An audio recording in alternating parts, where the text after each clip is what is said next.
Well, we're like finally here.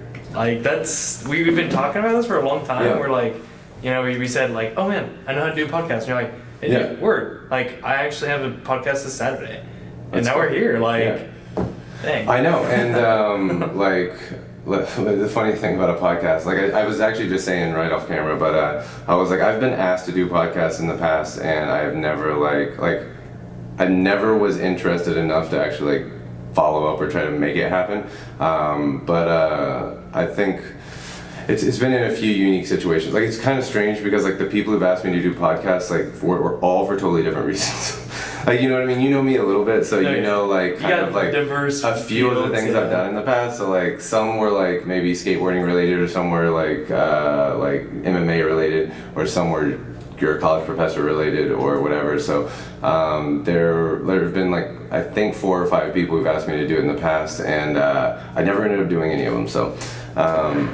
now we're doing it, so I mean, like, basically, and for, nobody else knows, but like, I just did my first podcast the first time ever, not this one, not like one that was, I think, what most people are thinking of as a podcast. I did a specific one for a client of my company's, one of our new clients, and I honestly did a podcast with him, not even for public use, just for like purposes of internal use, so that like I could watch it, kind of like feel like his kind of like passion and motivation behind like why he started the charity that he started, and like that was it was awesome, you know what I mean? Like it flowed really smoothly, and of course, like I feel like in this one we're kind of reversing roles, because I was like the interviewer in the last one, and you don't have to be the interviewer, but like I was definitely like guiding the entire conversation before, so I felt like it was a lot of fun, definitely being in that seat, you know what I mean? Just be like, cool, let me like pick your brain and like find out the stuff, you know what I mean? And now I'm here picking your brain, And yeah, no doubt. And I mean, obviously in the future, like I definitely think we will do this more than once, and I don't think that you're always going to be playing the role that you might play today,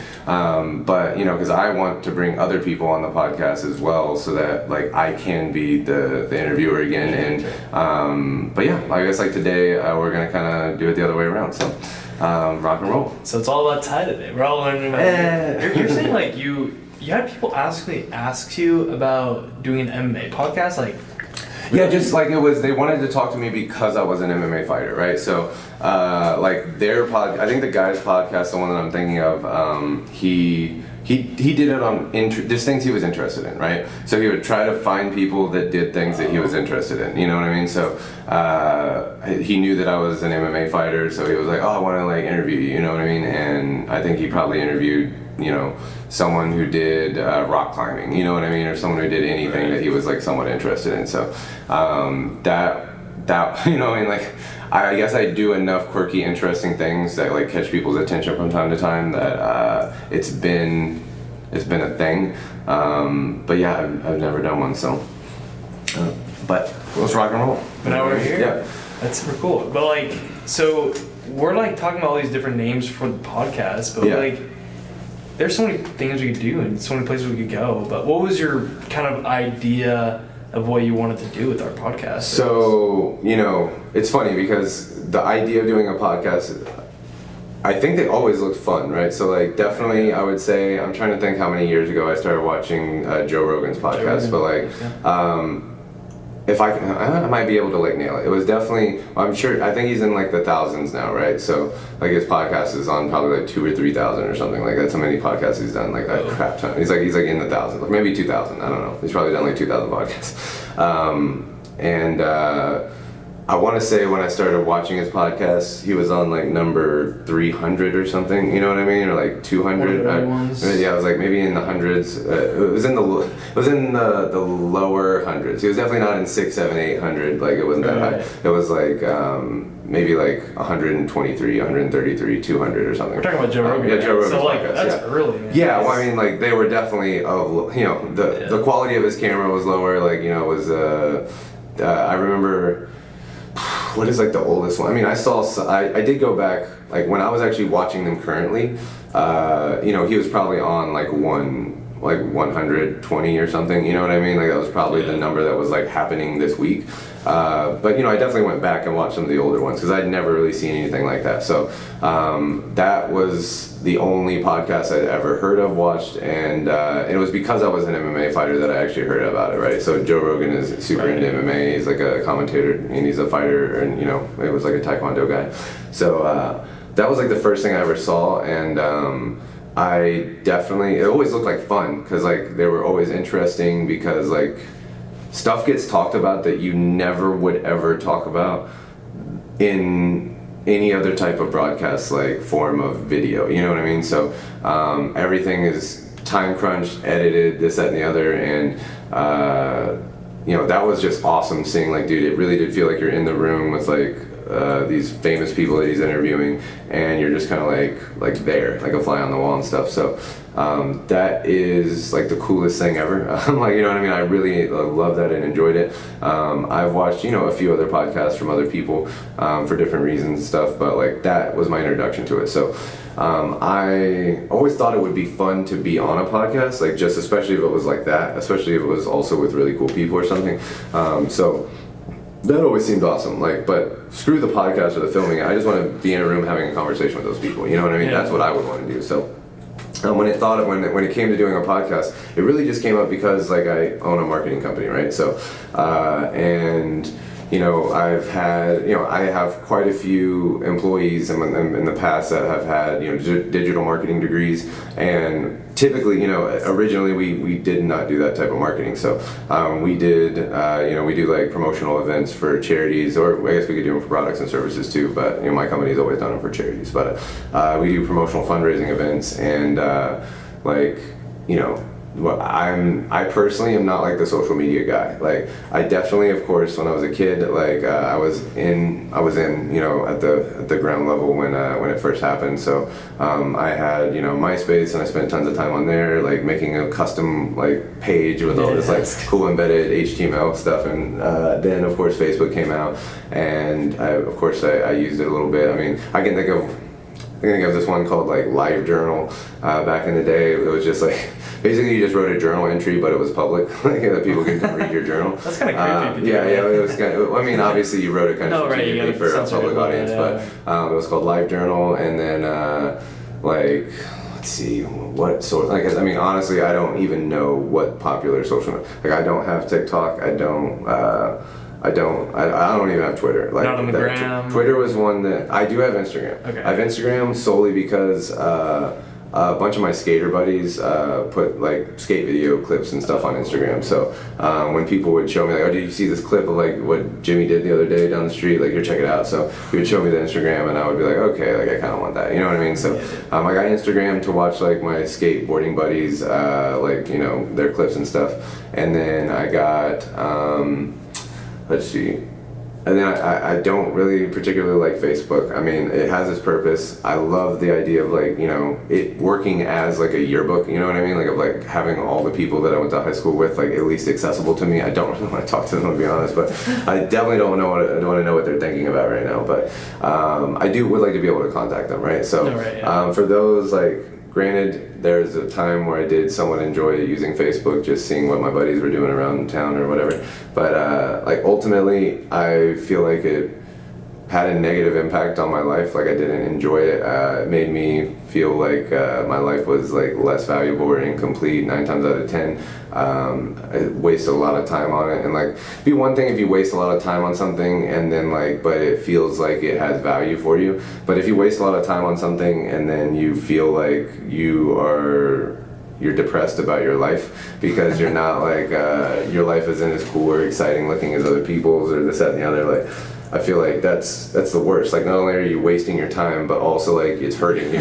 You know what I mean? It's like wasting your time to make yourself less happy. Well, like think about it. Kids on the gram, like they're literally probably laying in bed, sitting on the couch or in their friend's car, and they're just like depressed, like swiping through all these like kids going to like. I assume they are. Well, I don't even know if they know that though. I don't know if like they recognize that like, well, if you've never done anything but that, if you've always had that in your life, like I don't know if you would recognize from not having it. Like of course I remember when there was no social media and no one had that, and like I think maybe maybe your grandpa would get you set up with like a email account on Yahoo or something back in the day, like, you know what I mean? And like maybe you had a pen pal somewhere that would send you an email.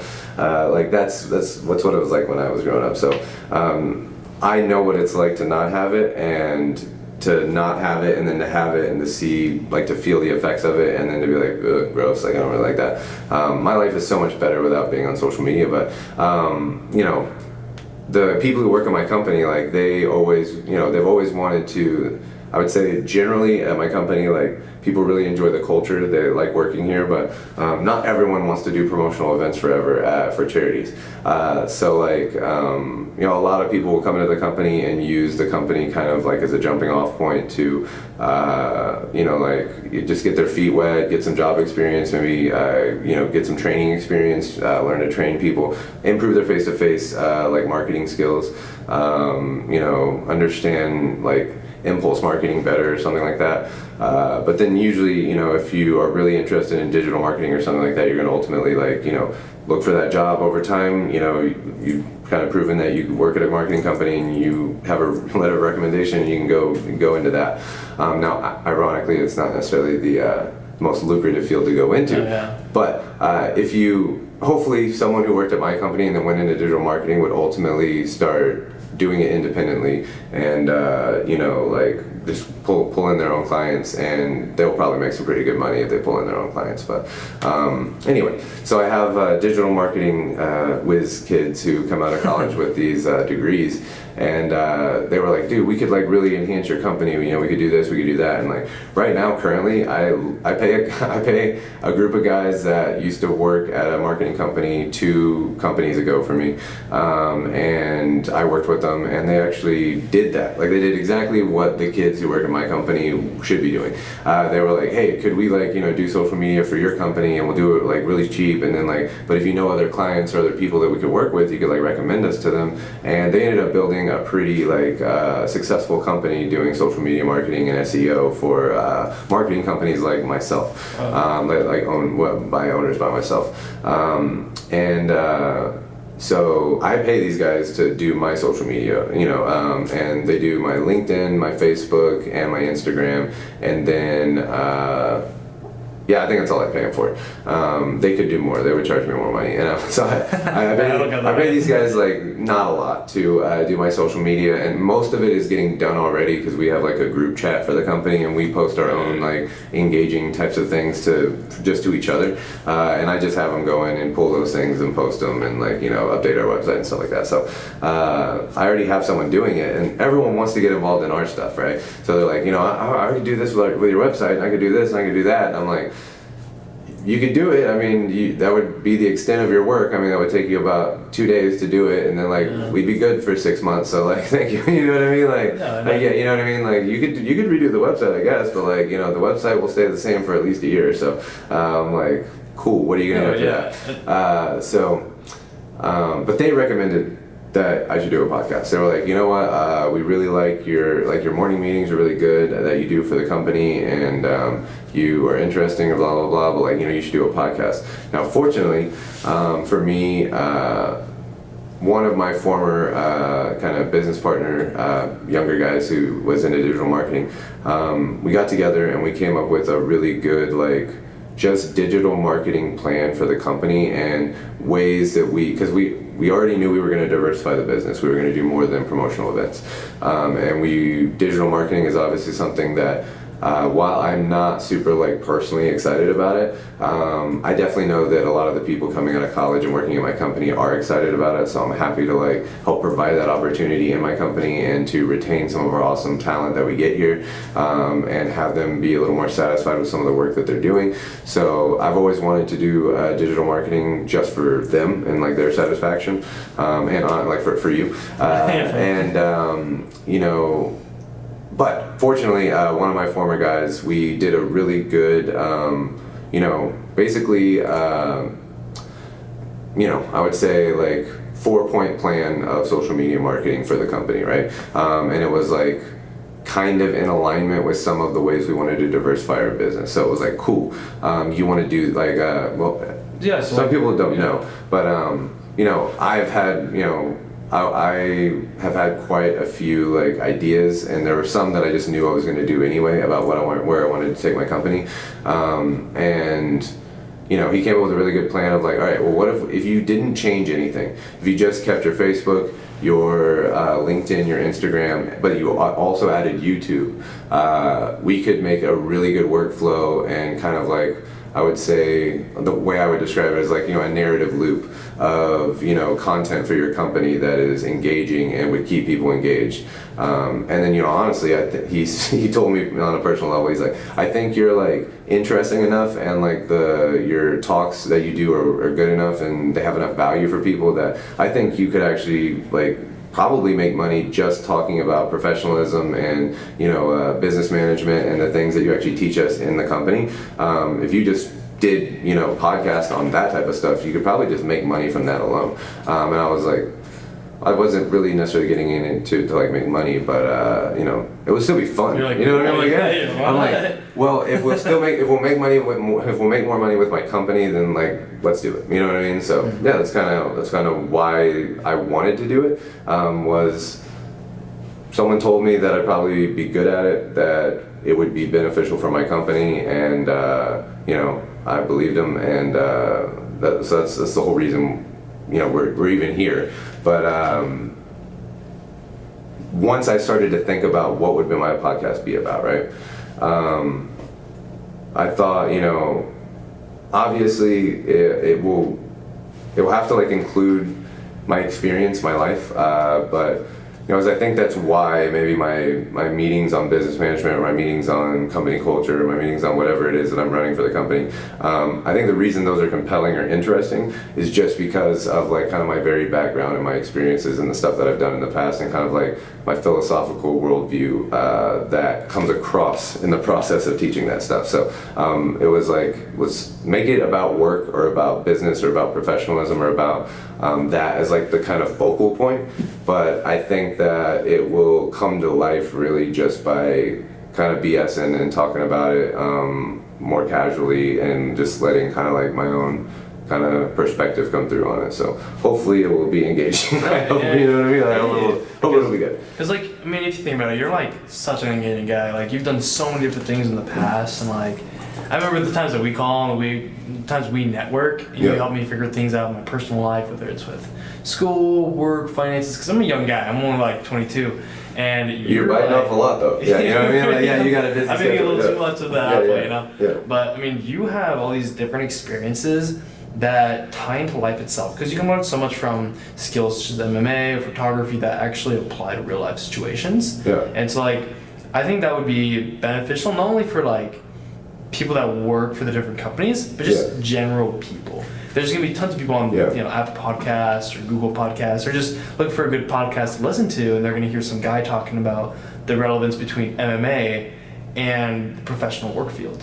You know, and that could be super intriguing to some people. Or, you know, there's different fields you could do, and, you know, you could carry a lot with all that. You know? What I think that might kind of appeal to a certain type of person, as I mean, this is me, is that, like, I don't know, if there's like a section of the world or something out there that, like, I feel like I don't understand, or I don't have access to, or I don't know, like, it kind of ekes at me. Like, you know what I mean? Like, I feel like if I see someone do something that like captivates other people's attention, and I don't understand what it is that they're doing, like I have to know.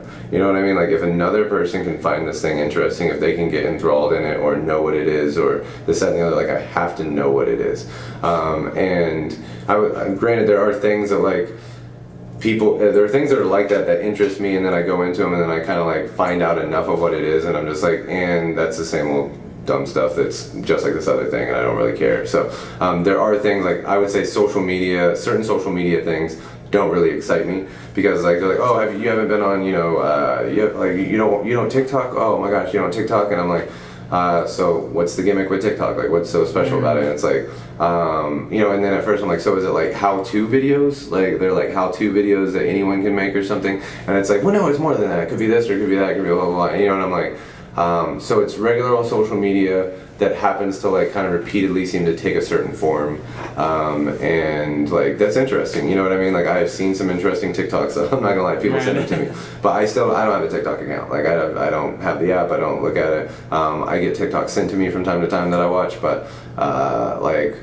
it doesn't interest me, you know what I mean? Like I'm like, cool, like I know now. If there was something that I wanted to know that was TikTok like or be even engaged in, granted, I think it ends up becoming a really big blend, you know what I mean? So, but like TikTok doesn't really excite me. Like I'm like, cool. There are the funny ones where it's like this dude's doing like a reoccurring skit, and then there's the one where they're like teaching you how to dance or whatever, and then there's one where they're, you know, cooking something and showing you what it looks like or whatever. So, it's cool. It's neat that people are doing that, but you know, I don't know. It seems to be somewhat distracting to me, and like.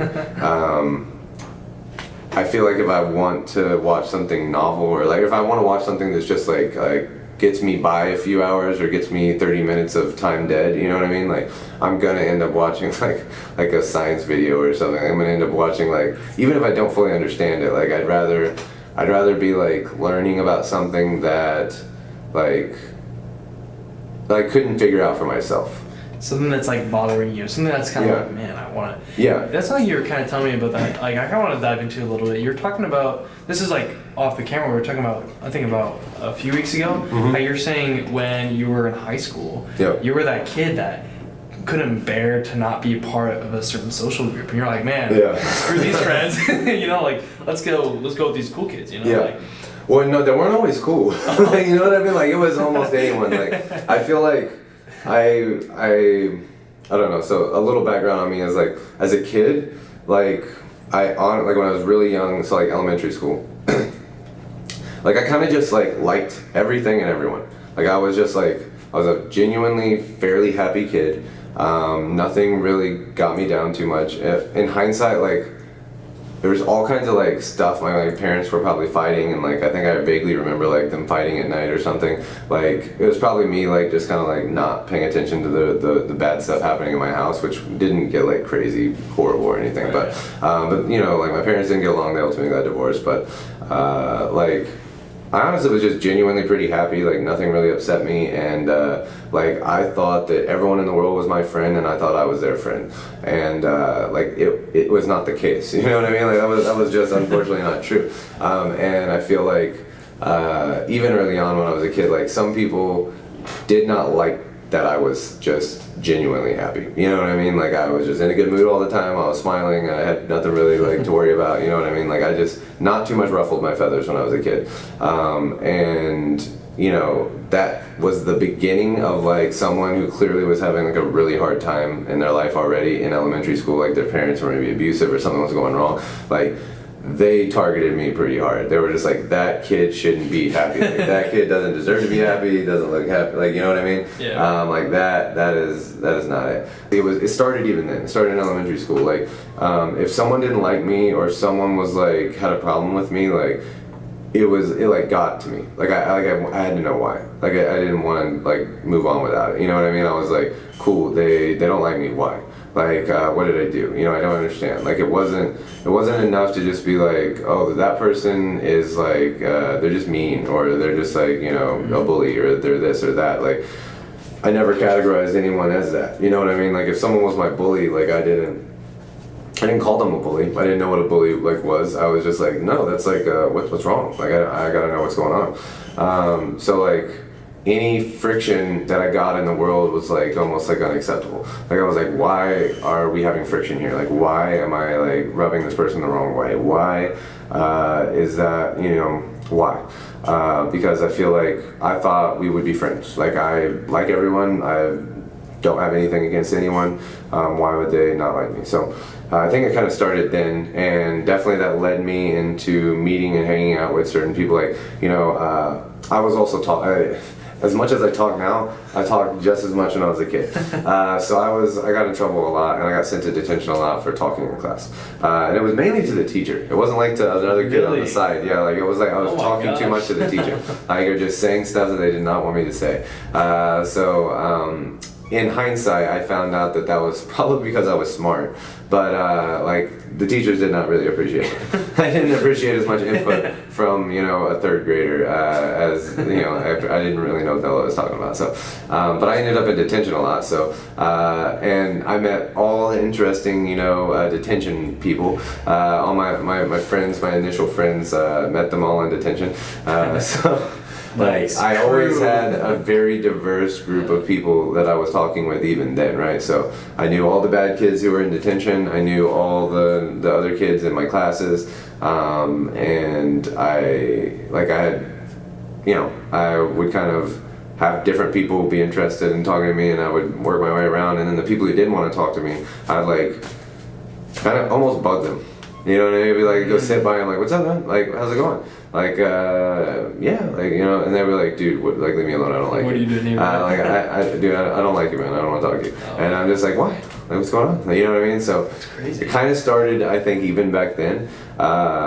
So, now when by the time I was in high school, like, I had some success, like, starting to fit in with other different kids, right? So, like, someone doesn't like me or someone's my bully, I talk with them or bug them enough, or I spend enough time with them that they actually start to like me, right? So that, in fact, some of my best friends in my life were actually like bullies of mine in the beginning, and then we actually become like best friends. One of my best friends in the world, Kevin, he the day we finally became friends, I feel like me and him were in, this is when I was a skateboarder, and we were at the lunch table, and I knew a few of the kids in the skater group, and he knew some other kids in the skater group, and of course, like, he went to a different, like, middle school than me, and we went to a different elementary school than me, but we were kind of competing for, like, the same space in the group, which was the group, we were the guys who weren't that good at skateboarding, but were like really cool in other ways, right? So posers then. Yeah. No, we skated. No, right. We were definitely skating. We just got hurt. Like we had no actual like really like high skill or talent. We skated every day. There was no posing. Like, but we were never. We were the guys who tried 1,000 kickflips down the 5 set and never landed one. So they landed them. We didn't land them. You know what I mean? Like, we tried them. And we broke our ankles and we like scratched ourselves up and stuff, but we didn't land the tricks. So we were like we were not gonna shine because of our skateboarding ability. We were gonna shine for some other reason, right? So I feel like me and him were like competing for the same kind of like social space. And he said some really hurtful stuff to me. It really got to me. I got up out of the lunch table, went, I was like crying, and he came and. He came and apologized to me, and he was like, dude, I'm so sorry, man. I don't know why I said that stuff. I felt it, I didn't mean to make you feel like that, and I've felt like that in the past too. And he was like, let's just start over, let's be friends. And it was a really cool day. So that is me. Like, if someone kind of rejects me or doesn't like me or doesn't want to be a part of the social group, it's not like, I don't know exactly why it is.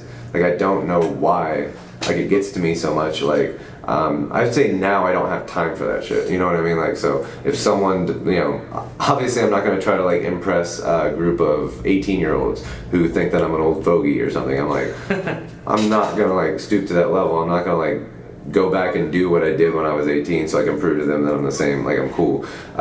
So like obviously it's not the way I can live my life anymore.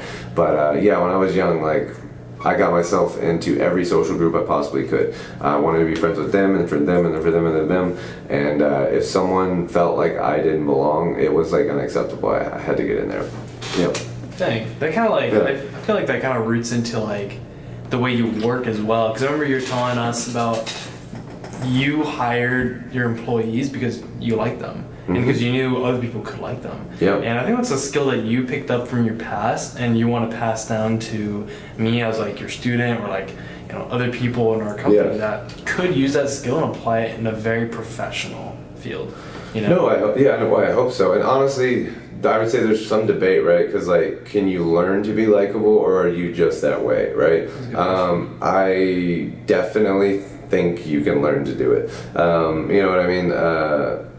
It's hard to say because like you can't really go back and know if someone did or didn't like you or did or didn't find you attractive. You know what I mean? Like you have plenty of friction. I feel like or like bad relationships with people necessarily in the past, but like did it come from actually like a secret admiration of you that they did like you, but like they didn't like something about it or something? You know what I mean? Like that there was something about you that was unacceptable or whatever. Like I don't know if you can ever know if someone really did or didn't like you. You know what I mean? Right. Like I don't know if they know. You know what I mean? But so I feel like. In my company, we're doing impulse marketing, and we're doing it at fundraising events that we do for our charity clients, and we are not very great salespeople, but we are really, really likable, outgoing social people, and we. I feel like we have fairly good communication skills, but like beyond that, we're not good. And I'm not like, I definitely don't teach, and no one here necessarily that I've seen is like unbelievably good at like coming up with the most like the greatest persuasive arguments or anything like that. So impulse marketing is really like using every aspect of sales that isn't saying things or making arguments, right? So it's like whatever makes you. I would say it's like the X factor that a salesman can have to make them a great salesman. We're looking for the factor without the actual sales. Like, you know what I mean? Or like, nice. It's like, but I don't know. I truly believe that everybody is likable already. Like, even if like I wouldn't say they're stereotypically likable. So everybody, I believe, actually is likable. Already. Like you don't have to become it, you don't have to try to be it, you just 100% of people are likable. Now, how much of the part of you that is extremely likable are you presenting on a regular basis? You know what I mean? That's it. Because like I think there's probably like a really introspective shy person, right? That like really is awkward in social situations and like really is like kind of closed off and shelled up. But like you've also maybe met some of these people at their house or like outside of a public place, and like walking around their house with their little brothers and sisters and like their mom and stuff, like shit, they're hot shots, you know what I mean? Like they're doing all kinds of stuff, this, that, and the other, but like, they know that their family loves them, and they're not like worried or like, in their head about like someone not liking them because they know their family loves them. But then like you see them walking around, how they walk around their house with their family, and you're like, oh, this is a very likable person, you know what I mean? So like the way you carry yourself when you're not self-conscious is extremely likable, you know what I mean? So the best I can say is when I hire someone, I'm looking to see if they're able to present their likable side to us in the interview process, right? Like if I don't see the likable side of you, then like I'm gonna assume that there is a percentage of time that you actually are likable. That percentage is not high enough, right? It's not high enough where you didn't present it to us, right? So if it's not kind of popping up every so often while we're communicating with you, then like it's not gonna pop up enough when you're at a promotional event talking to people, you know what I mean? So if I think everyone is likable already, I just think that how much effort or time do they spend cultivating that, or like presenting it to people in like a strategic way? I was going to say, I think it really what does come down to is the give and take that comes from that relationship. Because you'll talk to a guy that comes out of the store and he's like super in his head, like he's about to go, and he could be super respectful of that and cater to exactly what he's catering to you and be like, hey man, I know you're in a rush, so I'll make it short for you. That caters exactly to him, and he's like, oh wait, I like this guy because he respects me. But with another lady that comes out, she might be super shy, reserved, and might be like, hey man, I know you're in a rush, or I just want to let you know. That's a lot more, you're not changing your personality. No. You're just catering and presenting yourself in a way that's acceptable to them. And I think that's what makes you likable. Okay, so and that sounds a lot more like a skill, right? Right. That sounds a lot more like a skill. Fair enough. Okay. Yeah. No. You might be right. Maybe it's a mix of both. No. You might be right. Yeah. I mean, I definitely think that would be applying the use of your likability strategically as much as possible. But I think that there's probably a higher level to this, right? So, are you likable? Just like, is there an aspect of you throughout all your 100% of time that you spend staying alive? Are some periods of those times are you likable in general? Like, would majority of people find that to be funny, interesting, likable, right? I think that everyone probably has at least a small percentage or some percentage of the time where most people would be like, that's kind of cute, or that's this, or that's that. It falls into the category of something that people can like. But to try to attempt to recognize what other people would like or do like, and actually work to present that version of yourself to them, that is obviously a higher level, right? And at the very least, I think when I'm interviewing people for the company, I'm looking to see if you, at the very least, can present a likable human being a certain percentage of the time that I'm interacting with you. And I think that just is insight into whether or not you are capable of doing that on a regular basis, right? So, and that can't be the only reason that I hire you. There are some likable people that some stuff is disqualified them. I'll tell you that much. You know what I mean? I've liked a lot of people that I didn't hire, but for the most part, like I've never hired anyone I didn't like. Right. And I think it's very difficult to if you're trying to give somebody the benefit of the doubt or trying to help somebody out. Like for example, you gotta be straight. Like even with my parents, like there's moments where I'm like, man, I really don't like you guys right now. But like down to the base of it, like I love my parents. They're great people. Yeah. And I don't think there's anybody that's really so rotten or bad that you just can't like them. No, what I mean, and I think like and love are not even like they're not even like in the same like wheelhouse. Yeah, right. Like liking is like tolerable. No, liking is like it's almost like an ideal. It's like It's like I don't know. Liking is like. It's kind of think of it's like a movie, like if you watch like a movie that's likable or not, like you don't use the word likable for movies, but like a movie is either like interesting and fun and like artistically put together well, or like it's not. And then like I think likable is almost like it's like an artistic almost ideal or something. Like it's like liking something is different than loving it. Like I love things that I don't like at all. You know what I mean? Like liking is like, man, it's like it's fun, it's interesting, it's almost like fantastical. You know what I mean? Like fantasies are built around liking. You know what I mean? But like loving is like I appreciate this on a deep level, and appreciation is not the same as like liking. You know what I mean? Like liking is like I want to be around you. I want to like it's like fun. I want to have you involved in my life in some way. I want to be influenced by you. I want to I want your input. Like I want you to input like stimulus to me. Whereas like I love lots of things that I don't really want to like be exposed to all the time, you know what I mean? Or like to have in my face all the time. So like I don't even know if like I think people say like I like someone and then I love them, but it's like I don't know. I feel like most people that I've loved almost immediately, and like things that I like are different, you know what I mean? I don't know. I think that they fall into like different categories, you know what I mean? Like love, and of course there's a million types of love, right, of course. But like love can be like dirty or grimy or like not attractive. Like love cannot be attractive, right? But like I feel like liking is like naturally attractive, you know what I mean? Whereas like I love things that are like not pleasant, you know what I mean? Like that, like our job. you're like they're just not pleasant.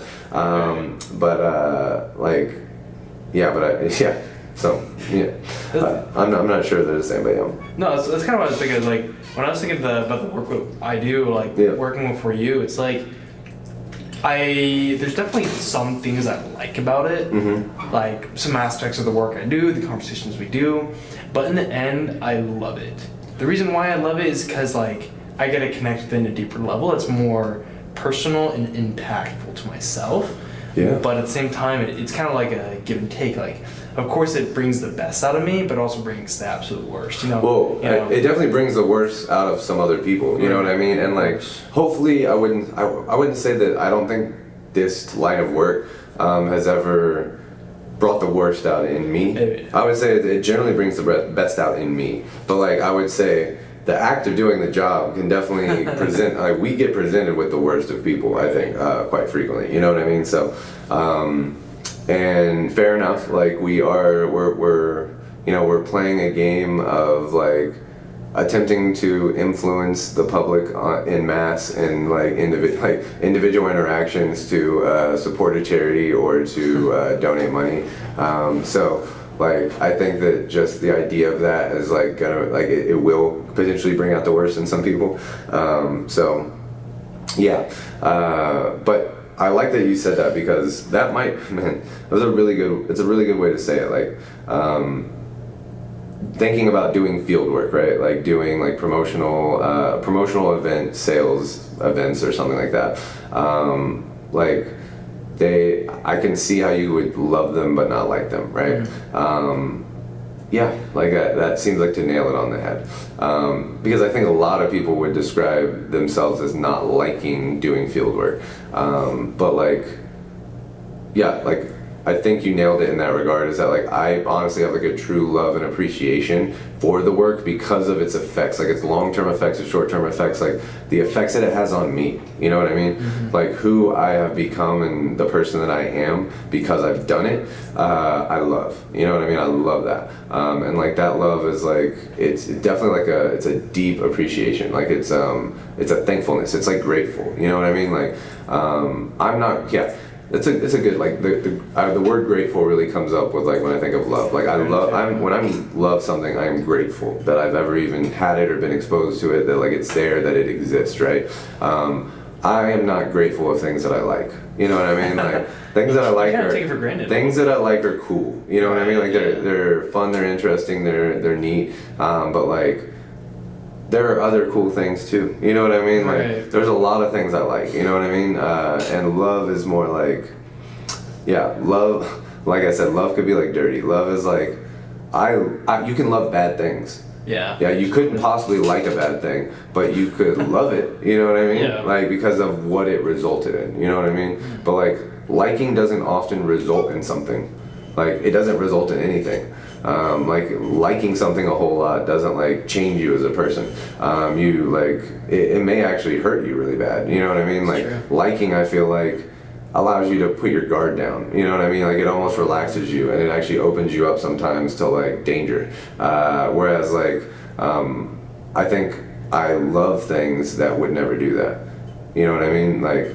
There's a different criteria for the two, you know what I mean? No, absolutely. So yeah, well, that's a freaking. No, that's cool. Yeah, when you like something, you definitely don't think of the risks. Like yeah, you know, you're definitely like it's like you're in a match, your hands are up. You know, but then when you like something, oh great, you know, your arms down, you're like you know. Well, I mean, I think maybe that's even built into the idea of liking. Maybe. Like you couldn't like something that is intending to hurt you or kill you. You know what I mean? Like you just wouldn't like something like that. You know what I mean? It's crazy. But like, yeah, I'm not sure. I think you probably could. In fact, I know you could, right? Like you can think of the crazy, like the mother of the crazy person who kills people, right? They still love them, right? Like, yeah. like their mother still loves their son, and their son's a serial killer, right? I still love him. Like he's my son, you know what I mean? But like, do you like him? And it's like, I bet money they don't. Like, it's like, I don't like my son at all, but I love him. You know what I mean? Like, he is my son. I'm responsible for him. It's like, love has that deep, it's like coming from like almost like an evolutionary thing or something. It's like, it's deeper than like, because I don't think any mom whose son is a serial killer likes that part. You know what I mean? Like, they don't like their son in that way. But like, they love them is different. You know what I mean? They can't stop loving them, but they certainly don't like what they're doing, right? So, like, yeah, liking, I think, is almost, by definition, the things you like you perceive as non-harmful. You know what I mean? Like, they couldn't hurt you. And I think things for love as well is that you prepare to forgive. With, like, everything going on, like, oh man, like, I hate that this happened, but it's okay because I'm prepared to continue doing this because I know, like, in the end it'll give me benefits. But it's something with liking it. If you like it and all of a sudden, like, all goes to crap, you can't like it again. You're like, oh, yeah. There's no forgiving. If I quit liking something, it's like it's done. You're like you're dead to me. You can like Xbox, and all of a sudden, like, you can crash, and you're like, I hate Xbox. You know? Yeah, it's really hard to. It's really hard to forgive. Like, that's a good point. That's interesting. I wonder why it's like that. Yeah, I don't know because I do think they're like separate. Like I think they're like we associate them as like being an attractive force. Like maybe the thing they share is possibly an attractive force, right? Like they do attract you to them, right? But like, but in a way, like I love things that are far sometimes. I'm like, actually they're not attractive to me. Like I don't want to go be a part of it, but like I do love it. You know what I mean?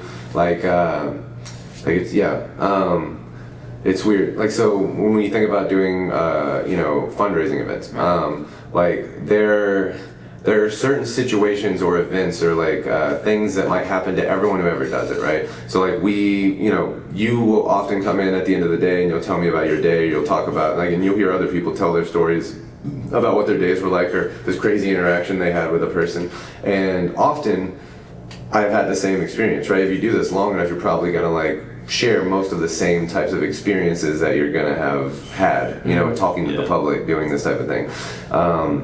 So like, I love certain things that have happened, but like I don't want them to happen anymore. No, you know what I mean? that's Like, so funny. you're like I love that interaction. Like the fact that you just went through the thing that I went through, like I love that for you. But like I am not gonna go and book it. I'm not doing it again. You know what I mean? I really like that. Yeah, but I love that it happened like the same way again. You know what I mean? You're like, and it could have been like perceived as fairly negative in the moment. So I don't know why, love doesn't require that you like it. Right. Love is like it almost seems like, well, it is a good question. It is a good, maybe almost love and like have like a tense to them, because it seems like love is about what results from it. Whereas like is about it's like the beginning. Like I like something at the beginning, but you only love it if the results are good, right? So it's almost like if good things have come from it, you can love it. But like if it appears to be good on the surface, you can like it. You know what I mean? Or maybe if it's resulted in multiple things that you like, maybe you can choose that. The payment of the likeness you have from it, so that the weight of how much likeness you get from it actually gives a deeper love for it. For example, when you have a friend, you hang out with this friend, there's lots of good qualities, lots of good times, and lots of things you like about that moment, and eventually you're like, wow, the outcome of that friend, I love hanging out with him. I can invest in this friendship because I know the majority of the time it'll be a good time. But then like your friend screws up to each once, you're not gonna be like, oh, I just it forever. You're gonna be like, well, yeah, that sucks, but the greatness overweighs that. So like love is, maybe it's just like a multi-factor thing. Like there's lots of different variables to it. Like it's like more comprehensive. It's more it requires more input. Like I don't know. You're like, I've seen multiple results of being involved with the thing, and of all those results, they are of a majority or of an acceptable level. Good things come out of it, right? Then like I can love it. I mean maybe that is the case. But love seems to be extremely like way more complicated. It seems to also be like contingent on honestly, love almost seems like it's contingent on did one good thing of momentous level ever happen from it. Because how can, I love things that only one good thing came from it. Nothing else good came from it. It's it's mostly bad all over, but one good thing came from it, so I love it. You know what I mean? I love that this thing happened because the quality of that good thing that happened was so impactful. And then it's kind of and maybe it led to other good things in the future, that I'm really grateful for it. But I feel like the word grateful really comes up a lot when I think of love, because I'm I have to be grateful for something for it to love it, right? Because that's how bad things and good things can both be loved. Something bad happens to me, but the thing that came from it, what I'm so grateful for. Because if I didn't have that result, then I wouldn't be where I was and have all the things that I appreciate of who I am now, right? So I can love something based off one good outcome. Right? Just one good outcome. I will forever love something because of one great good outcome. But almost all the outcomes that come from that are bad. But one good one came from it. It was so momentous or so big for me that I love it. You know what I mean? So I don't know. I kind of have a complex idea question. If love derives from things that you're grateful from, can you maybe assume that liking something comes from something that you just take completely for granted and you're not really grateful for? Possibly. Like, I can say I like a lot of things that, like, I also wouldn't care if they disappeared forever. Right. Like for instance, and this happens all the time. So, like, so I'm addicted to these things, right? So, the nerd clusters? Yeah, so these little gosh, nerd clusters, right? I'm addicted to these things. Like, they're freaking delicious. Yeah. But, like, if they disappear tomorrow, I'm gonna be okay. Like, it's not gonna really get to me. You know what I mean? Like, there's there's just like is almost like it's taken for granted. There's plenty of likes everywhere. You know what I mean? I like all kinds of stuff. You know what I mean? It's so generalizable. It's so whatever. And in reality, it just seems like liking things is. It just seems like it's almost like a shot. Like it's a gut reaction to something on the surface. It's like an impulse. Yeah, it's a gut reaction to something on the surface. It's not very well informed. Like, I didn't really, like, think about it a lot, you know what I mean? Like, and, like, yeah, like, I don't know. But yeah, also I feel like I definitely see why you said, like, you could take it for granted. Like is not that impressive. It's not. You know what I mean? It's not the most impressive thing ever. I feel like that's kind of a trap for a lot of us these days. Like, I'm just thinking about it right now. Like, how many things have you liked that you go for, in the end it doesn't benefit you, versus something that you go for that you love, and in the end you're like, man, I'm so glad I did this. Like, for example, that can be like long term. Like, you can think, oh my gosh, I like playing video games, I like this thing, I like that thing, and you might invest your money and your time into those things, but in the end, like, you might lose it all, and you're like, oh well, that sucks. But like, if you invest time and energy into something you love, you know, that's something that's gonna be more impactful and change your life. Well, and it seems like, like, just like you said, love is forgiving. Like, love is almost like a permanent state. Like, once you love something, you can't unlove it. Like, you love it forever. You know what I mean? Like, you're stuck with it. Like, it has impacted you, and it's categorized itself in your brain in a way that, like, it can't change. Whereas, like, liking changes all the time. I like things sometimes and I hate them. You know what I mean? Like, and I used to like things that I thought were cool, and then they weren't cool. You know what I mean? So, like, liking is very up for grabs. You know what I mean? Like, it's very impermanent. It's very contingent. It's very contingent. Whereas love is not very contingent. Like, you could actually become a terrible person and I'll still love you. You know what I mean? Like, absolutely. It's kind of crazy. You know what I mean? Like, love is almost like it's not, I wouldn't say it's like permanent liking. It's like, because like I said, it's an appreciation, it's a gratefulness. Like, it's in its own category. You know what I mean? It just doesn't seem like it goes away. You know what I mean? Like, once you can definitively say you love something, it's like, basically what you're saying is, I have been permanently affected by this thing and it cannot be undone. You know what I mean? No, yeah. Yeah. You can kind of like apply that to like work experience, because I actually used to drill. I used to be a driller. I used to go to like military sites where we drill giant, like 50-foot holes in the ground purely for pipes. And like, looking back, like, that stuff was hard. It was really, really tough. Oh yeah. But like, coming clean now, like, after all that, like, I loved it. I didn't like it at all. I loved it though, because it was hard, but it's something that taught me a lot. It changed me a lot, and I would definitely not do that again. No, but honestly, it's like, I think that you having gone through that probably also is why you're probably in like the select group of people who can actually appreciate what we do now, right? Because it's like, liking isn't the most important thing, loving is the most important thing, and like, I don't have to like something to love it, and I don't have to like it to appreciate it. Like, I don't have to like it to be grateful for it. I don't have to like it to be positively influenced by it, right? That's like, it's kind of special, you know what I mean? And I think that some people who come into our line of work and don't immediately like it, they maybe have not had that type of experience in the past, or something that, like, they forced themselves or were forced to do something that was very unpleasant that they have immense amount of appreciation for in hindsight. If you don't have that experience, you may not be able to enjoy the experience of doing our work, right?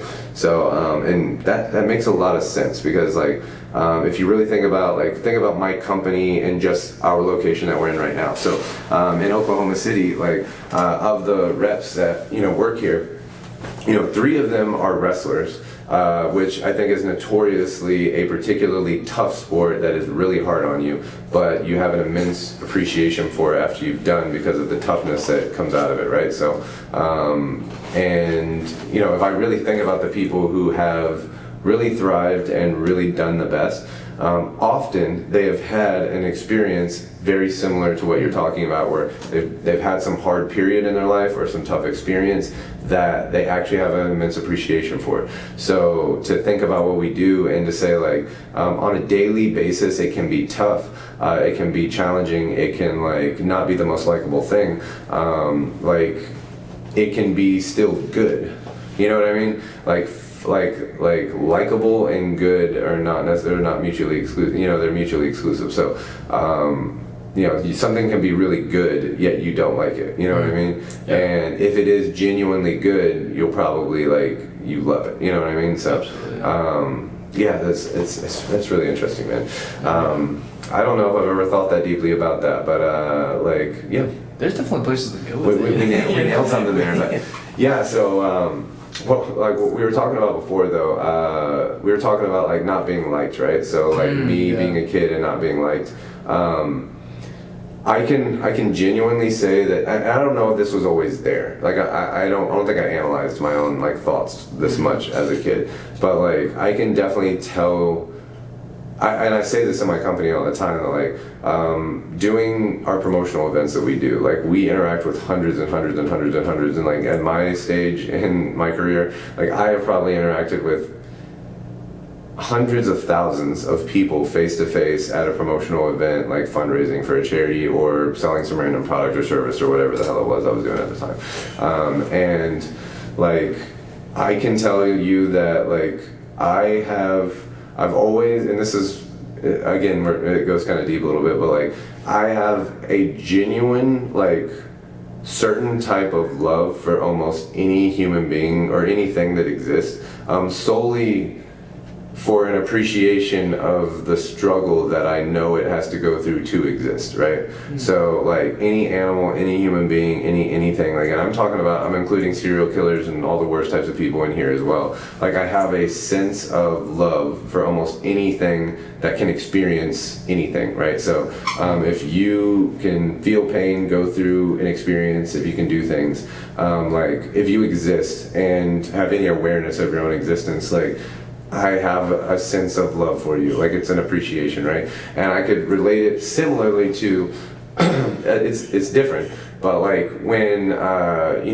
one thing that I think in our industry or in our business is that like you genuinely get to, I love people who do what we do in a way, like it's like I have immense respect for anyone who does what we do, because like I know how tough it is to do, and I also know what type of person you have to be to excel and be good at it. Mm-hmm. And like so the moment I meet someone who does something like what we do, if it's close to what we do, or if it is what we do, then I immediately have like that sense of instantaneous respect for it, right? So I'm not sure if I learned this to do this as an adult when I was like, I don't know, scrambling my brains in some way, but like I feel like I have a genuine sense of love and belonging to like anything that's existing, right? Like if it's gone through the experience of being here, if it's stuck here with me, if it's going through this experience with me,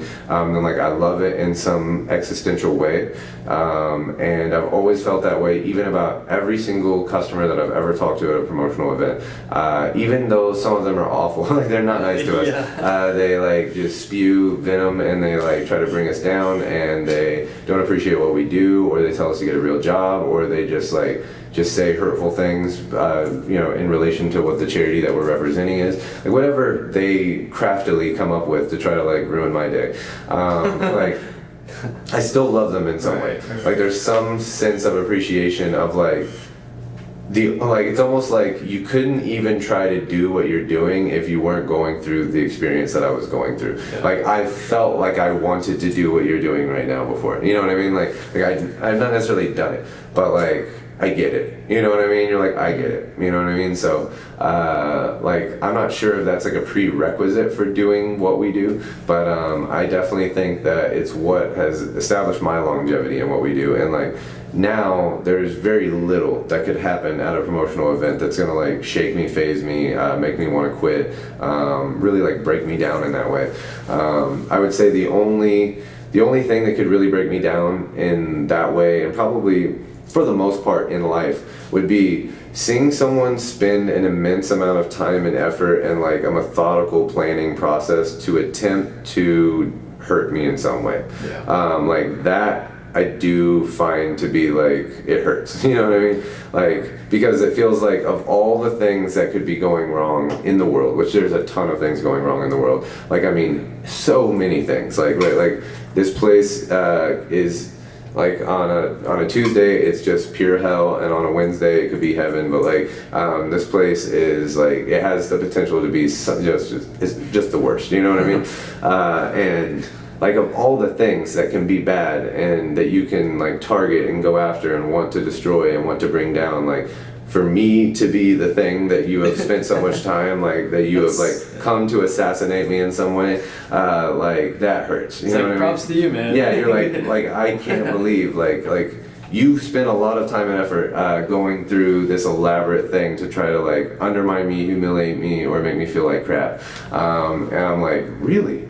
Like, of all the things, like, I find that to be pretty hurtful, because there's some awful shit going on in the world. And the fact that you chose me to be the one to like come after, like, that does hurt. You know what I mean? Yeah. Now, it doesn't happen very often. Like, literally, I can tell you at an event, like running a promotional event, it's happened to me once. What was the event? Well, I'm curious now. I've never seen this before.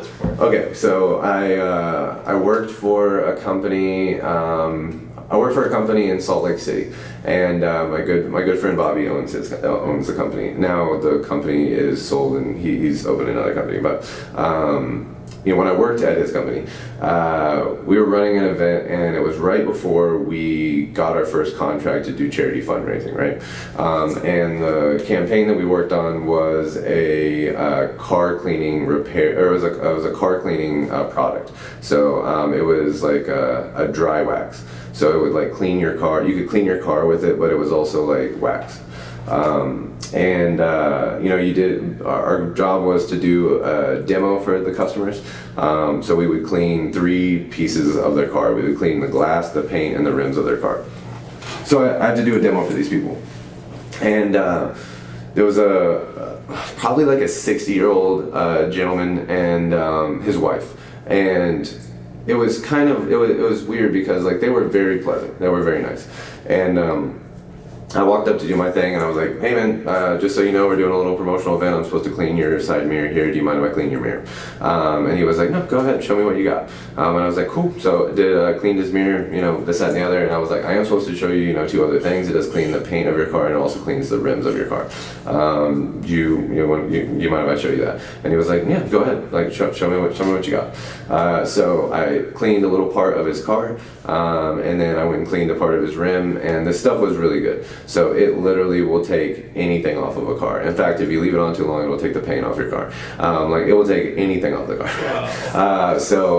It was very strong cleaner. I feel like it was made out of dead dinosaurs. Like, what the heck? You know what I mean? I think it was like made out of methanol. So like, methanol is a very strong solvent, and it will basically dissolve any organic material, and it will also dissolve other stuff too if you leave it on there long enough. So what about your skin? Will dissolve your skin? It will do damage to your skin. It will definitely do. It will take all the color out of your clothes. It might eat through your clothes. I don't know. I've never left on my clothes. No, it doesn't eat through your clothes, but it will eat through your clear coat of your car if you don't use it properly, right? So this product was it was very strong. I don't know why we're talking about the product, but it was very strong, and so it was always impressive. Like, it will take anything off your car. Like, show me something on your car, I'll wipe it off with it, and they'd be like, oh my god, like, it was insane. So I showed them all 3 of the demos, and I was like, cool man, well we have a table set up over there. If you want to swing by and pick something up, go check us out.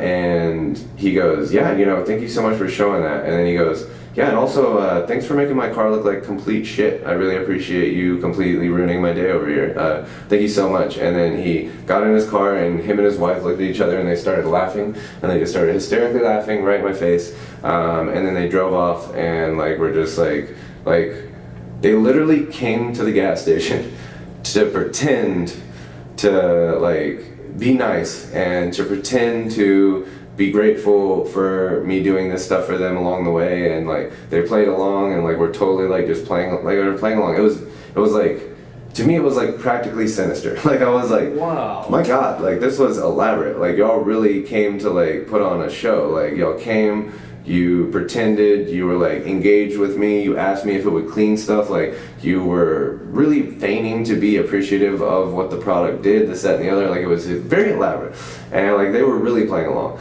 And then it was all in the end to just humiliate me and to like laugh in my face.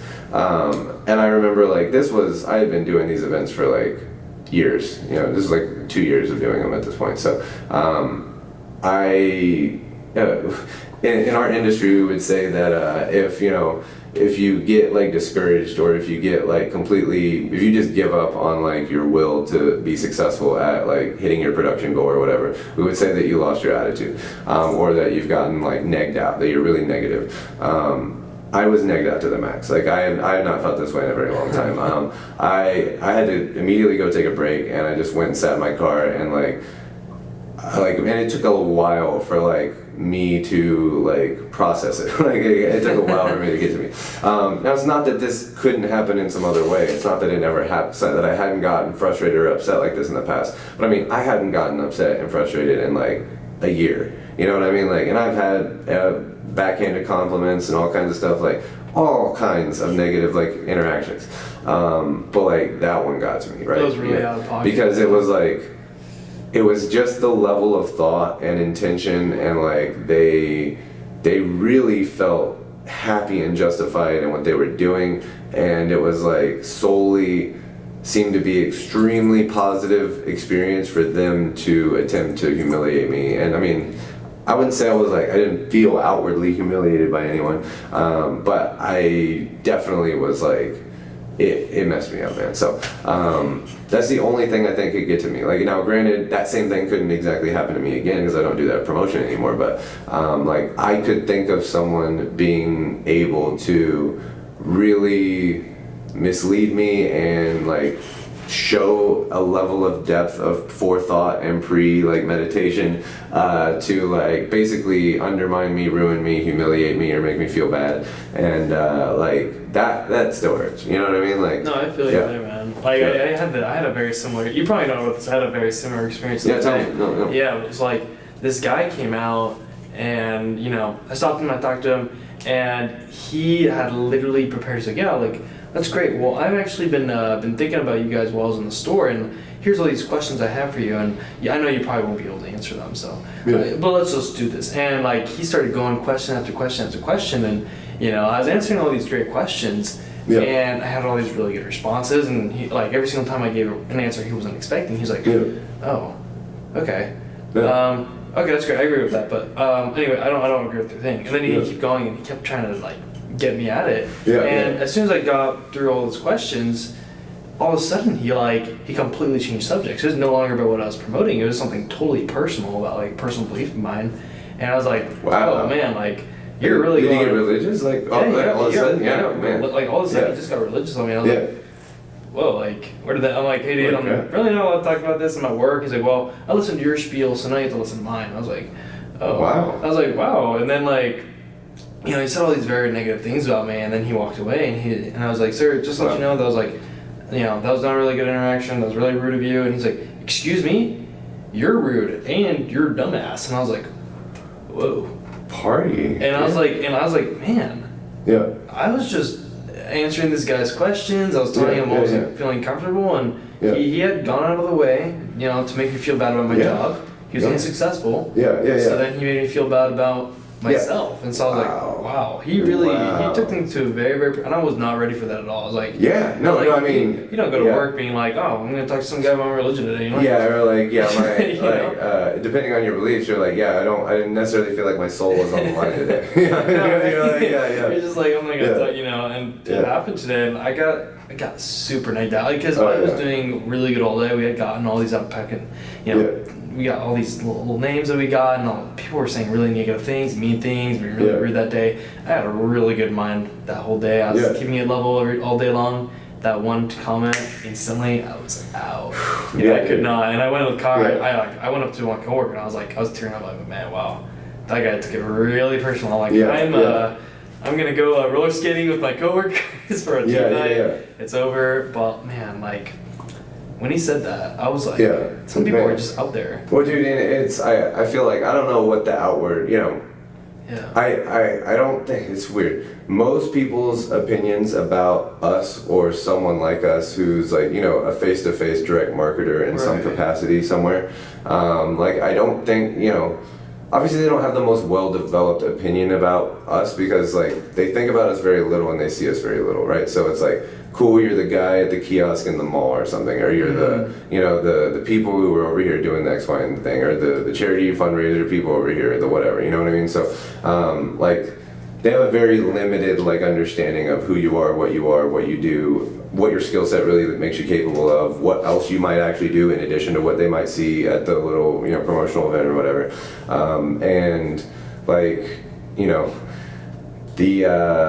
it obviously from doing it and I know from doing it that there is there's really a lot to it.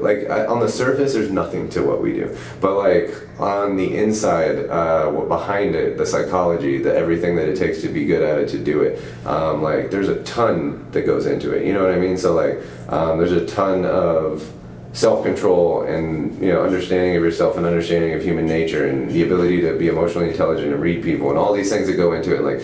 We really exercise our full you exercise your full capability as a human being to be good at it, and to when they come at you hot like that,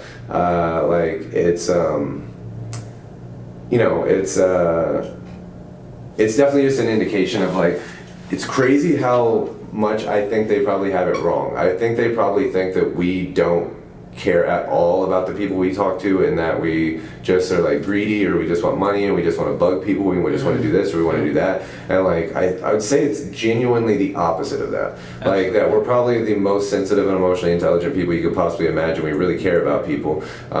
We wouldn't be good at the job if we didn't care about people, and we are extremely intuitive and sensitive and all these types of things, and they think that it's the opposite. These people don't care, they're feelingless, they're cold, they're robots, they're this, they're that, and it's it's really it's just not that way. So it's easy, I think, to attack a robot. You know what I mean? They're just they view us as subhuman or something. You're not even alive. You're not even a person. You're just a robot or something. So I hope that must be what they think. I hope so. Because if they're thinking something worse than that, then I'm worried. But this world is going to. I don't know what they could think, but that would make sense to me, right? So if they think that, then it makes sense that you can be so cavalier and dismissive of that. You know what I mean? But it's almost always the opposite. I'm just no. If you haven't had the absolute worst experience with someone like that, ever, then just know they I don't know if they realize how hard we work to not have them have a bad experience. You know what I mean? Do everything we can. Imagine that proposition. It's you go talk to 100 different people today and in no way have a single negative influence on a single one of them. It's don't irritate, frustrate, upset, even tickle or slightly ruffle their feathers even in the slightest. It's damn near impossible. You know what I mean? I don't think it can be done. You know what I mean? If I interact with 100 people in a day, statistically there are going to be some upset people who are just going to irrationally or misunderstandings or whatever it is, like they're gonna be affected by us, and they may perceive it as negative, you know what I mean? So like, but we work hard to like not have that happen, you know what I mean? We work really hard because like, they also don't think understand like our approach to what we do. Like I feel like anyone I've ever explained how what we do works is, you know, how it works is that like, they're kind of like, wait, really?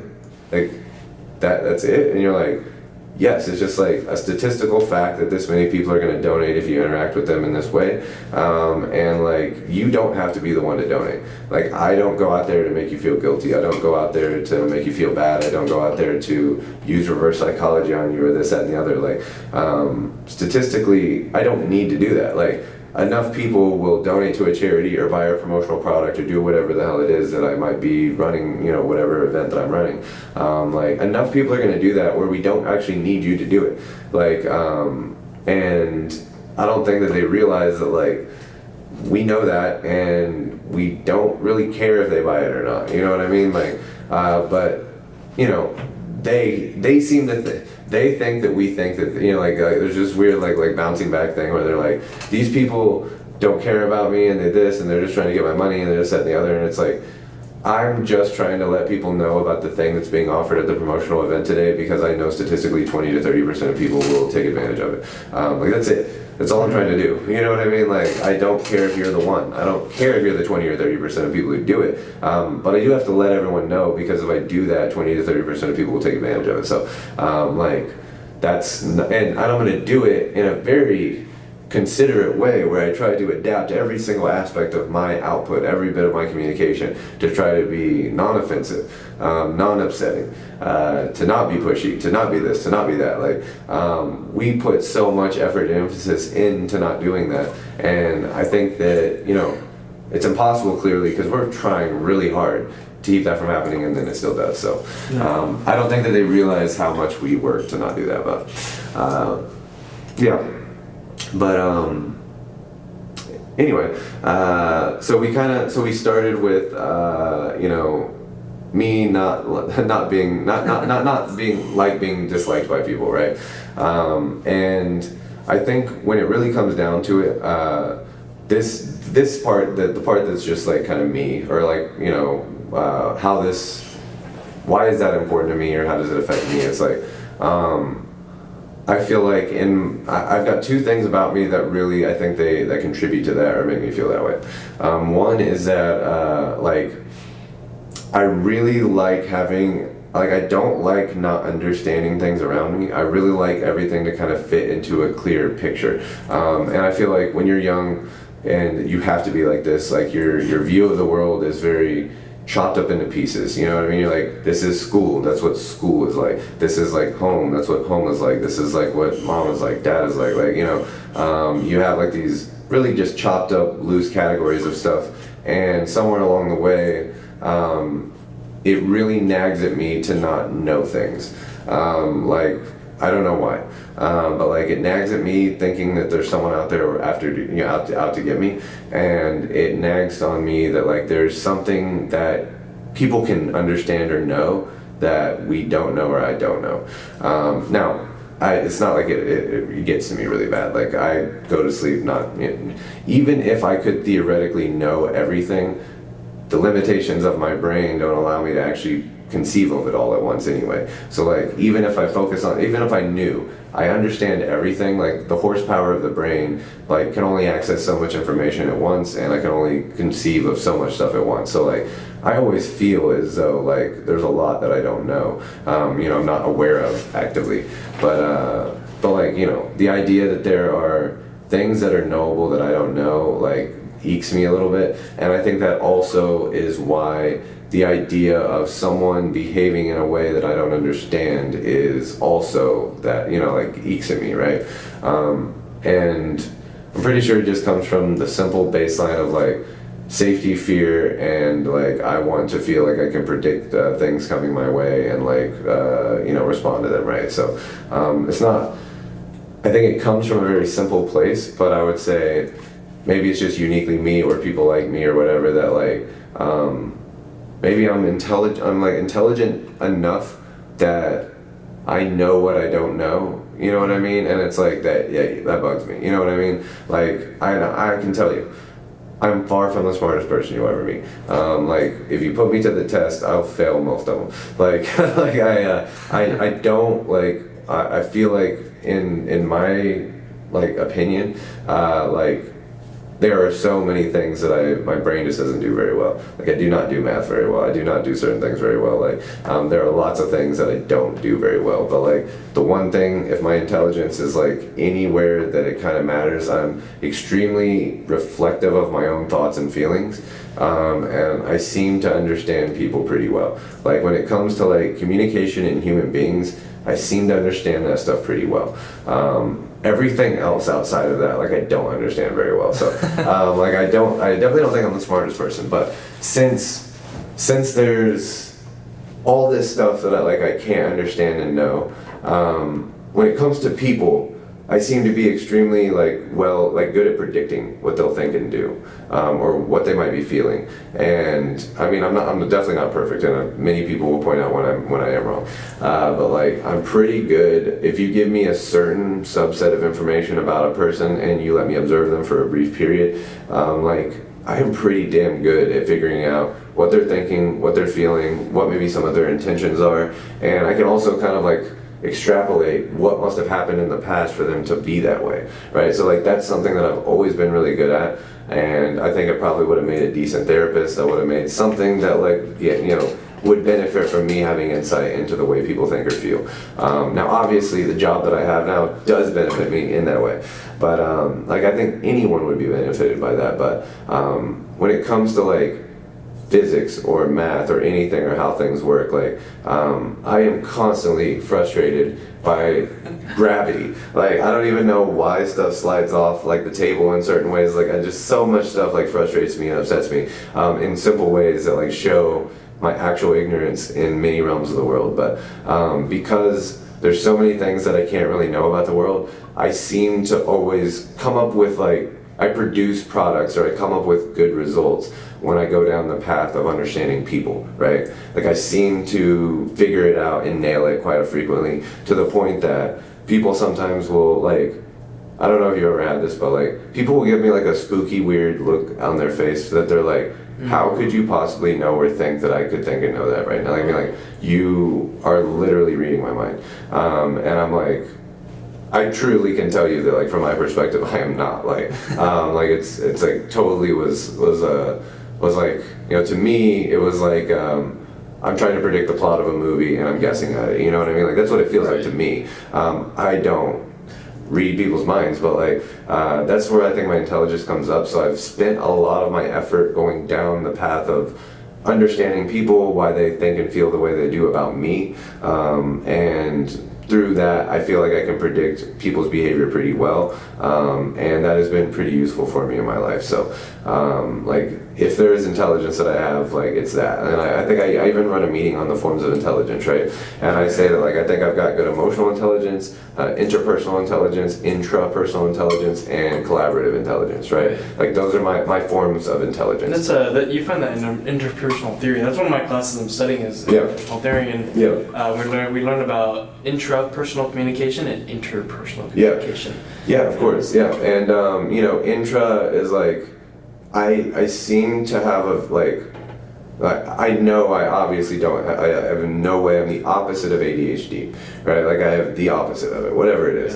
Like ADHD is extremely difficult keeping track of time and things and this and that, like the sequence of their own thoughts, and they're like, I was doing this, but I was gonna do this first, but like, you know, they get really like, lost in the moment, and like moments seem to be like chopped up and like mixed together like in a blender or something. I actually have ADHD. Yeah. So like for me, I have an extremely clear and vivid like recollection of the order in which my thoughts take place, what I thought first, what I thought second, how I thought those things, what would be the best order to put those thoughts in, how could I rethink that in a different order. Like when it comes to my internal organization of my own thoughts and feelings, it's really like, it's pretty on point, you know what I mean?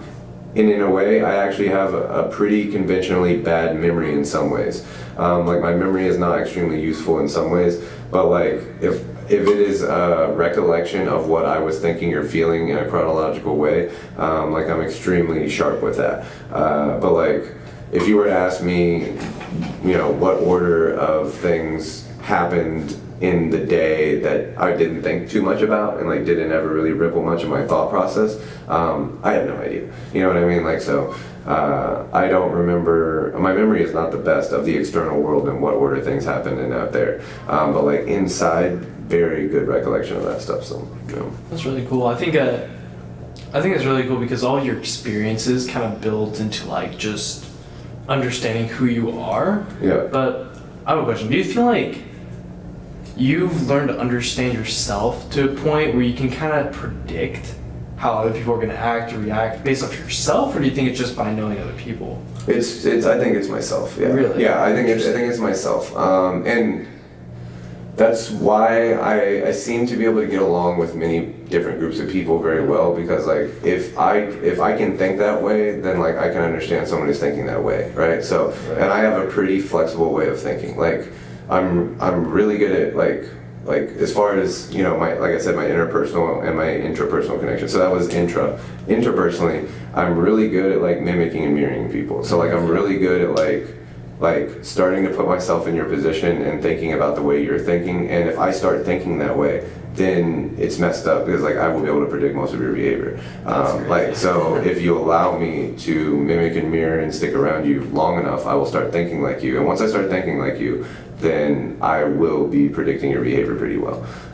So like most of my friends and family know this, like, but granted, I also haven't necessarily spent the most time, like me and my family, like my family dynamics are like not bad at all. Like we're all love each other and we go to families and all, you know, it's all positive, good stuff with my family. But like I also, like we're not the closest with each other. Like we don't spend tons of time with each other. My mom and my sister probably spent the most time together, and they probably have a lot better intuition about each other. But like for the most part, my family was never the one that I did this with. Like I didn't spend tons of time with my family and like understand them first. I understood other people outside of my family way more and faster and better than I did my own family.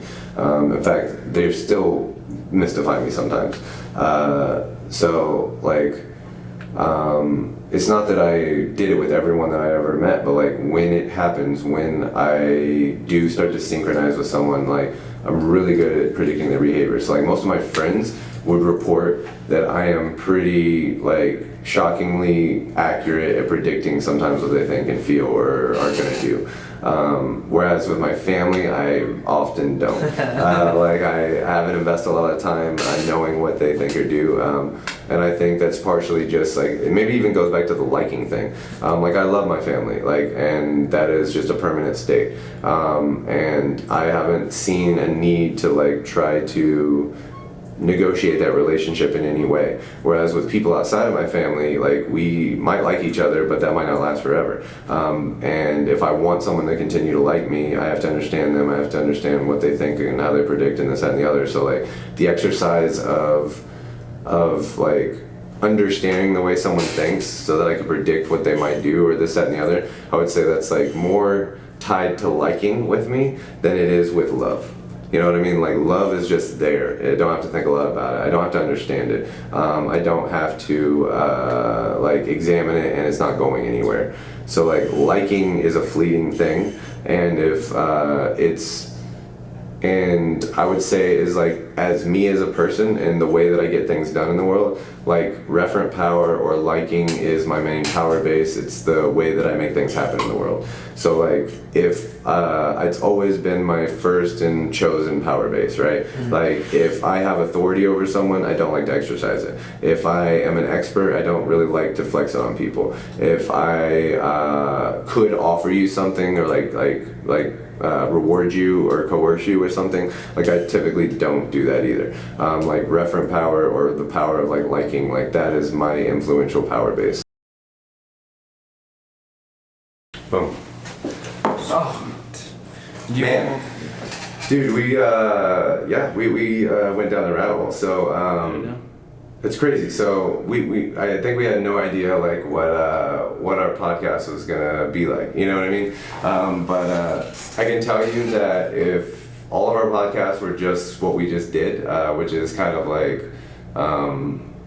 like flow of thought, and I would say like it was funny because our camera just died and we had to replace the batteries.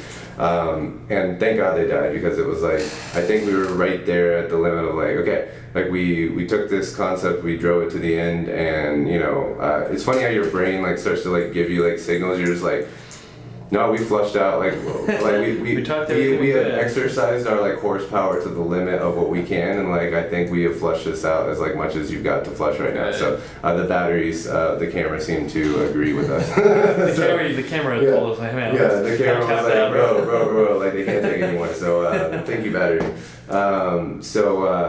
But yeah, man, I was saying that like you did a really good job, I think, of like bringing back the conversation, keeping it within the realm of like our original concept, which is like dirty work.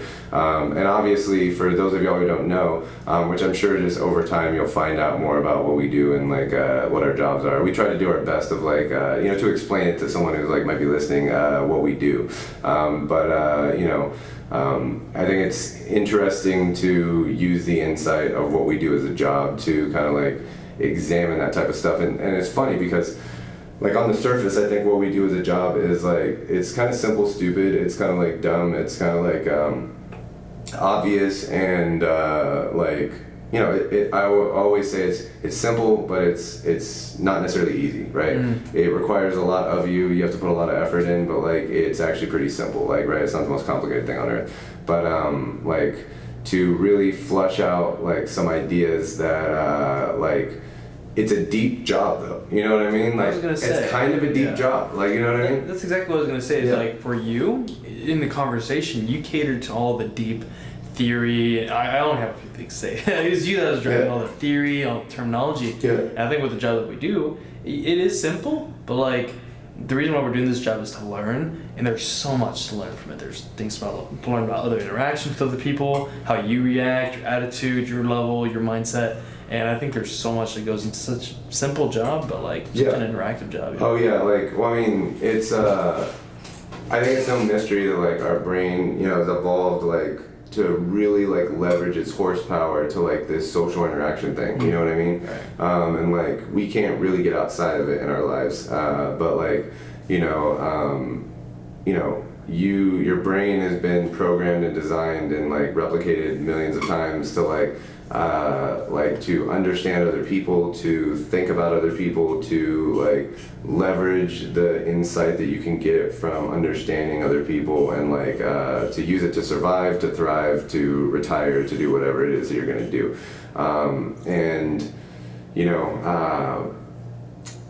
I feel like the talk we just had was like a real indication of like the depth at which like strategic communication makes you think about the world, and makes you like consider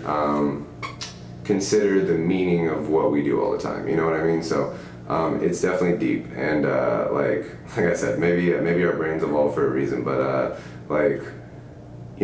a lot of our brains automatically, without even conscious thought, like go into doing what we're like talking about and what you and me strategically use as like our skill in our job. You know what I mean? So like having knowledge of mechanics or mechanical objects or this, that, and the other is like a knowledge and a skill that you can exercise and do it as a job. Our job is like all communication, it's all communicative, it's all human beings, it's all understanding and creating desired outcomes through interactions with human beings, right? So, and there's a lot, like like just as much as our brain evolved to manipulate tools and to, affect the outside world with physical interaction, you know what I mean?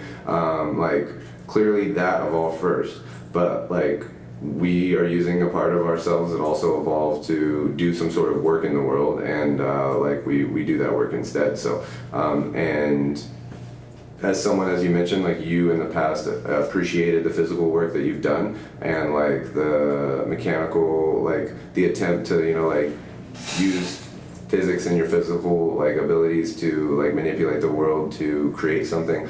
And I think a lot of people just miss out that like there is something that we're creating when we're using our social skills to exercise them as a job as well. But like we're creating relationships, or we're creating interactions, we're creating memories, we're creating brand awareness, we're creating you know, the work that we produce or create is in the brain of another person. You know what I mean? Yeah. You know, sometimes if you don't ever stop and think about it and talk about it, then you kind of miss, like, you miss the intricacies and the level of what it is that we do. You know what I mean? So, hopefully, like anyone who's like watching us today is like, I don't think that like anyone who wanted to do a podcast with me is necessarily because, like I said, I'm like the smartest person on earth. It's like I've developed a lot of knowledge and skill at one thing, and I didn't develop it at other things. And I honestly think that there's probably someone who digs holes to put drills in that is just as intelligent as me. They're just leveraging their brain in that way to do that thing. You know what I mean? And their understanding of physics and spatial awareness and you know, like those other forms of intelligence, right? Spatial intelligence or kinesthetic intelligence and those types of things. Like that is an intelligence.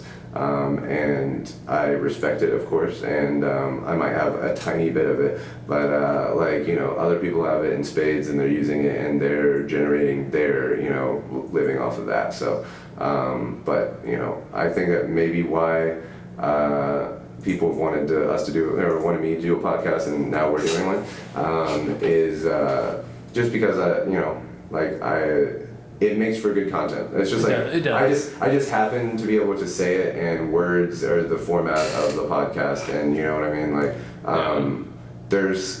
if you could figure out some form of media that could capture the intelligence required to do the mechanical things, you know what I mean, and to do like the kinesthetic and spatial things, like it would make for just a good of whatever it was, you know, whatever that piece of media is, you know what I mean? But podcasts are made up of people and talking, so hopefully it wasn't, you know, exciting or interesting or fun to watch or fun to listen to, but yeah, man, dude, I'm glad we did it, and like I'm definitely looking forward to do it again. So yeah, I'm so down. Yeah. Rock out. So heck yeah, dude. Well, it's Saturday. Let's get on with our lives and go handle business, and shit. I'll see you on Monday, man. All right, I'm rough. Yeah. Boom. Let's go.